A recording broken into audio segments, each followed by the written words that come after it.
I don't think you're doing this joint justice, bro. I don't think you're giving it the credit it deserves. Bruh. It's all right. So now it's like this thing, bro. This thing is like game changing, like low key. Nah, like not for that. Not for that price, bro. I'm sorry. This is game changing. Not for that price. Not for that price. It is not game changing for that price. Right. That's ridiculous.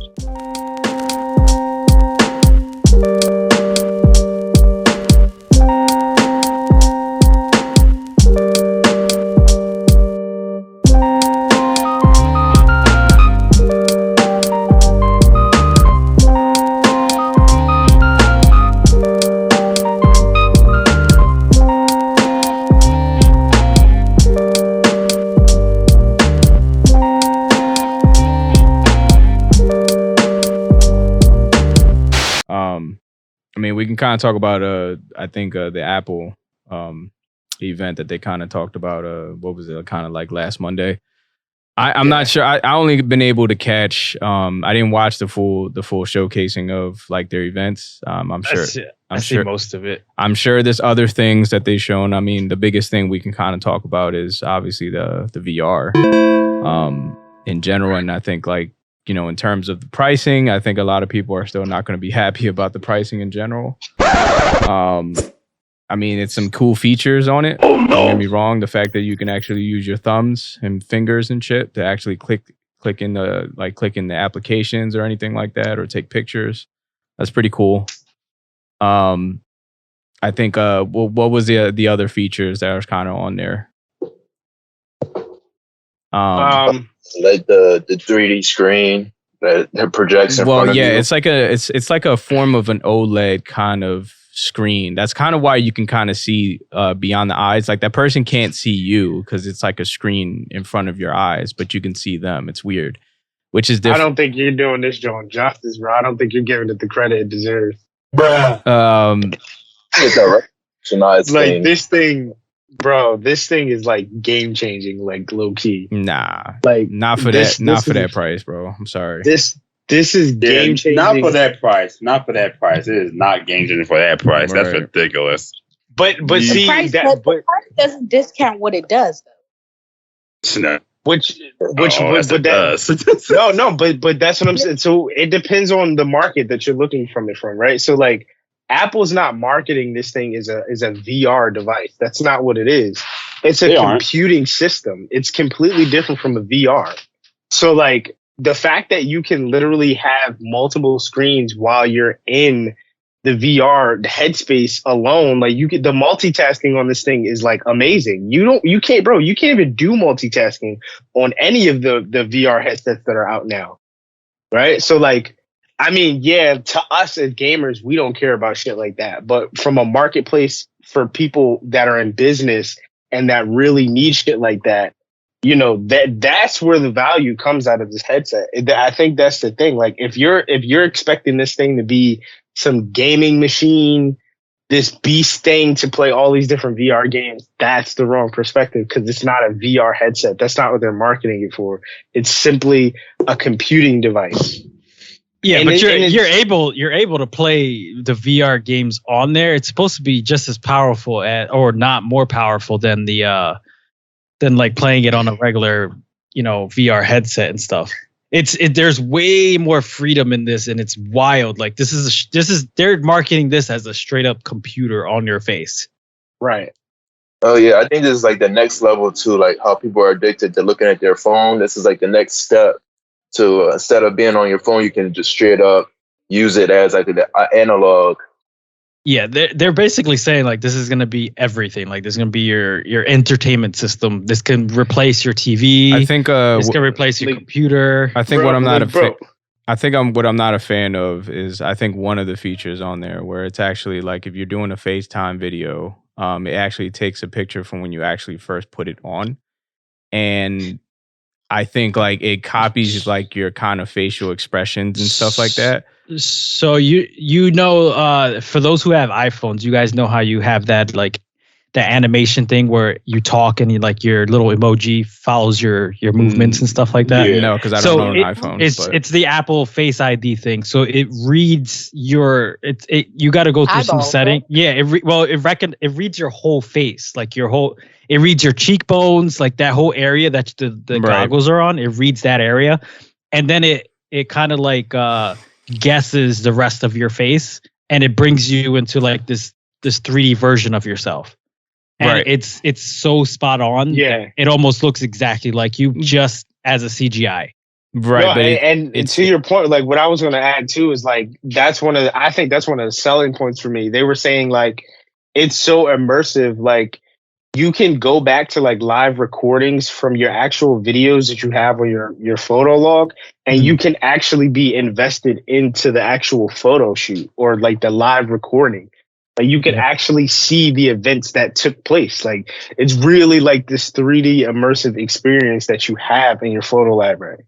Yep. So like that, like these features alone are just like, bro, like these are fucking game changers. Yeah, it's crazy. And then it like saves that, and it uses that version, that 3D version of yourself as you for as long as you have it. So anytime that you go on video chats or you go to like a video game or something, it uses that person. It reads your whole face. Like it's crazy. Yeah, that's how it's able to. You see your eyes through the goggles itself. It renders your eye to scan. You see through. Yeah. So the front face of the goggles is actually another screen, and it kind of fades out to see your eyes, but that's the 3D version of your eyes. That's not really your eyes. Right. Yeah. So that's crazy the way it does that. Like this whole thing is wild to me. They're literally claiming it as magic. Like this is the closest thing to magic that we have with technology. Like, bro, the fact that you don't even fucking need controllers, like the shit fluently, like. Bro, it has 12 fucking cameras. Like, Jesus Christ, 12 cameras. 12 cameras. It has like 12 cameras. Bro. It has like 4 like IR sensors, and then it has LEDs that make the pictures in the goggles for your eyes. That way, you don't get like that motion sickness because it's not a screen. It's just LEDs that project the thing onto the glass, and that's how you see it. Mind you, the resolution is already deemed as 4K. Well, so, I thought it's going to have the top of the quality. I thought they deemed it as 8K. I didn't hear 8K. I mean, if that's the case, that's even better. But yeah, I mean, it's supposed 4K to be alone. And like, 4K is supposed to go up to like 120 frames. Like, it's supposed to be smooth as shit. You don't need any controls, just the headset. You get this little pocket thing that you put in your pocket, and it like the camera picks up on everything. It knows that you're sitting on a couch. It knows that your TV is mounted on the wall. It knows where your fucking computer is. Like literally, they said it works with any Apple product. So you can open up a laptop, just looking at it will bring it up into your vision. And then you can just grab it and expand it and make it big. And it takes that like mirror and it fucking uses your screen. It's crazy the way that I don't understand how they managed to do this. And then also I want to. Apple works with like 10,000 developers, like coders. Yeah, so. It's crazy. Which I was going to say too, like, I don't know if you guys seen it, but like towards the end of it, there was like a little Disney section. Yeah. So the Disney Plus app alone is going to be a very interactive fucking thing. Yep. Like that alone is going to have whatever shows you're watching, you're going to be able to like interact with the shit alone. Like, so that's what I'm saying. Like the way that the developers are going to create, because it's going to have its own app store. It's not going to have the same app store that's on every other device. All the apps are going to be completely compatible with the headset. Yep. So like just interacting with things is just going to be completely fucking different. Like it's going to be crazy. It has its own operating system, bro. Like they dedicated. Oh yeah, they're using a new chip for it. Yeah. Yeah, they used its own Vision OS thing. Like it has its own specific operating system, so they can do their own specific things for that VR. So whatever you do, like the apps might be the same. Like you might have the photo apps and the standard apps, but the way that you maneuver everything in there, it's going to be completely different. You're probably not going to want to pick your phone up again. You're probably going to do everything on the fucking VR. Yeah, it's going to be some Matrix. You're going to see everybody walking around when it comes to portable.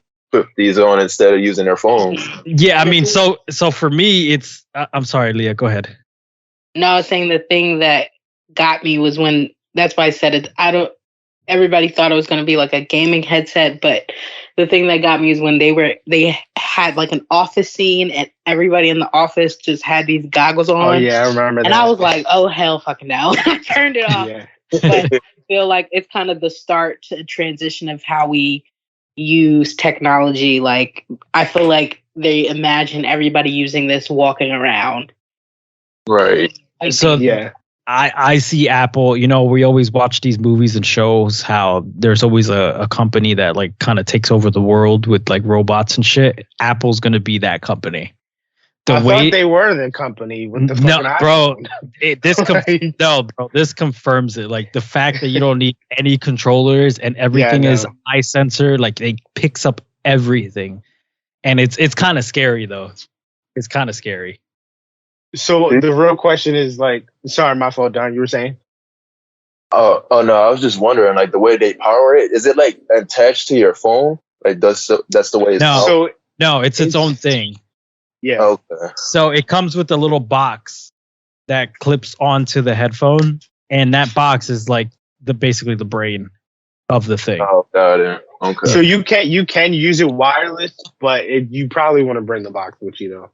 Yeah. It's not anything big or anything. No, you fit it right in your pocket, and it's small. just it's kind of still wireless, except for just having that one string coming through your pocket to your headset, which it's behind you, so you'll never even notice it. So the real question is the price actually worth what you're getting? Nope.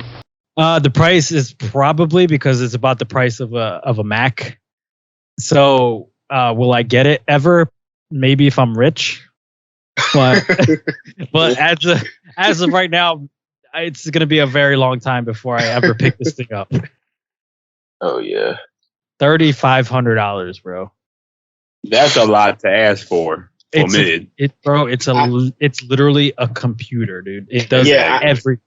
Yeah, I think the price point is worth it. I think the thing though is like, no. Listen, no, but I'm gonna explain why. Like, obviously, like all the features alone make it worthwhile, especially if you're a primary Apple user. Like, if you have Apple devices, this thing is going to be like a treasure for you. But like, Apple's not stupid, right? They know the price point, so they know this thing launches early next year. They're going to have all the bells and whistles with it. The rollout is going to be crazy. I'm sure they're going to have another worldwide developer conference before it actually launches. So we're going to see even more from it. But the thing is that I don't think Apple's going to be stupid enough to continue to release this because of the price point. So this is something you're going to be able to live with for a couple years. I don't see them making this, all right, let's release the second generation 2 years later. Nah, like $3,500 is a lot of fun to ask for.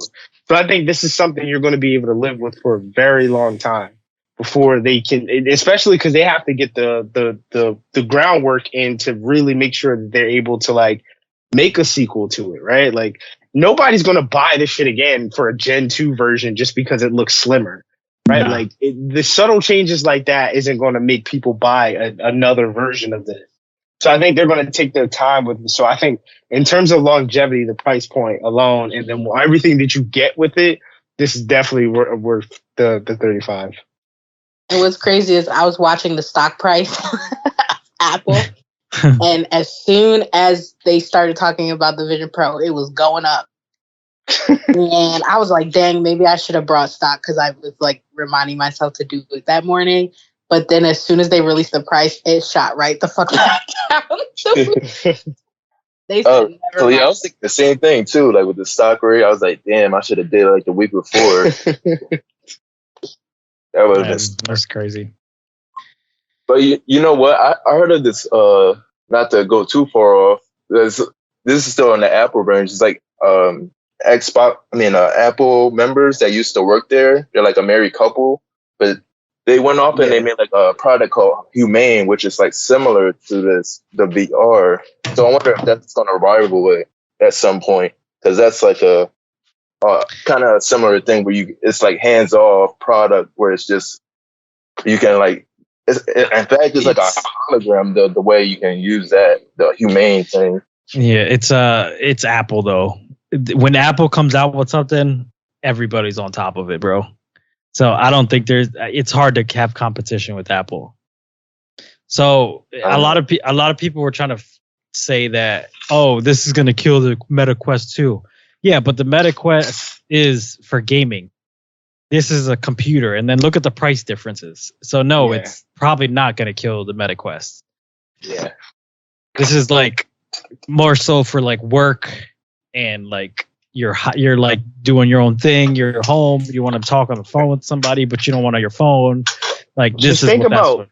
Bro, I'm thinking about it now. Just think about the workout, the intensity of workouts with this thing. Like the way that they can make apps. Like imagine you running on a live virtual treadmill instead of like. Just imagine the shit. Like you got they got little fans on there that you can connect, and it starts blowing on your face and shit. Sprays water at you when you walk into like a lake or something. Like it's gonna be crazy. But I was saying one thing I feel like should be the next advancement, even if it was with controllers or like little straps that you put on your ankles, that they should in VR start including feet. I think that would change the way we view like working out or video games. Imagine having to do a high kick. In a game. So now that they see people, the ability to use your hands without even having a controller, I'm pretty sure there are already talks on like how can we include our feet into these video games or just what we're doing. Yeah, I've seen like bodysuits and stuff like that for VR, and I've seen like these weird round treadmill things that you can strap yourself in and you just run in it and it like follows, like it's with you. But the problem is that they're so fucking massive. Not everybody's gonna have that in their house, and then it costs too much to make, and everything is like usually just in prototype. It's like not easy. So the fact that Apple came out with this, and I feel like they're just gonna keep adding on shit, just like you said. They're gonna start little by little, come with little sensors and stuff. I wonder how long you can wear it for too, like the amount of time, because that's a big thing with like the whole VR thing is as a whole. Like a lot of people get motion sickness. I wonder if this like solves it. This shit gonna get you tumors in your head, man. Probably tumors, but as far as motion, as far as like motion sickness, I think they're shooting for it not to give you motion sickness only because it's glass. It's a transparent glass that you can see through. So you're seeing the world like as it is. All it is just LED lights projecting. It's like a hologram. It's like projecting the thing. So it's not a screen in your face. That's why you get motion sickness, because there's literally nothing else but a screen in your face giving you that weird feeling. Right. So the fact that you can solve that problem. Yeah. I'm pretty sure it will, but on Aaron's take with the tumor, probably gonna have some kind of brain tumor or something, because all this electronics on your face and your head. Play that thing for like 2 hours. Next thing you know, you got a lump on your head. Ain't going away. I mean, it is very heavy as well too. That's what they were saying. It's like having 5 phones in your head. Like just hold. You know, they say that you can get cancer from like keeping your phone up to your head or whatever. I don't know if that's a myth or whatever, but you know, this is a fucking computer on your face. Nobody cares. Yeah, because they say they claim that you can watch like full length movies on there too, like the way that you can pop up the screen, and it probably changed the whole movie scene as well. On top of that, especially them, being partnered with Disney and everything. Yeah, they said it has like this weird dial that's on your like Apple Watches. You know, that little dial that's on there. Right. It has that on the top that you can turn it. And it's up to you how far of the background you want to show. So you can fully immerse yourself and completely put yourself in a different place, like a different environment. And then you can put it halfway. You could put it just like the background of where the video is, or you can do the whole thing. You know what I mean? So it's up to you. If you don't get that bad of motion sickness, then you can literally just close yourself off from the world. If you do get motion sickness, you don't have to have that thing on at all. You can just see the world as what it is. Right. Yeah, because when they was displaying like the movie Avatar, that was pretty cool. Like they also added like the 3D aspect of. Yeah, they did. Yep, I heard that. Like the particles coming out and everything. That was pretty. I feel like it's going to change a lot of different fields, like outside of just like the VR, like movie and that movie industry, and like a lot of people could probably play around with this thing and take it far, depending on how well it goes. They're saying for the games eventually. They're saying that it is reported to only have a 2-hour battery life, but with the battery pack up to 6 hours. Yeah, that's what I mean. Like it still has to have infinite power kind of going through it. It's also heavy too. I don't know if a lot of people has been saying that, taking that into consideration because it's made of metal and glass, right? It's cool. But like the amount of weight that's probably going to be on your head, and you know, like you said, 2 hours, 6 hours. I mean, that could be heavy for anybody, right? Yeah, that's really true. Like the medical aspect, to see how long people can have that on their face. Yeah, I got the MetaQuest 2, and that shit. After a while, I'll be like, I just want to take this shit off. Yeah, the comfortability, especially if you're like doing exercises. Like, I wonder if it can it's like stable enough for it to stay on while you're doing like an exercise or something. Yeah, I think it has like a dial on the side or something that you can tighten the strap. Okay. Yeah, my forehead be sweating every time I. I think all our foreheads be sweating. I'll be like, I'm sorry. Yeah, I'll be playing Beat Saber and my forehead be sweating crazy. Fucking the thing starts sliding off your face and you gotta readjust it. It's annoying. But I think that kind of talks about that.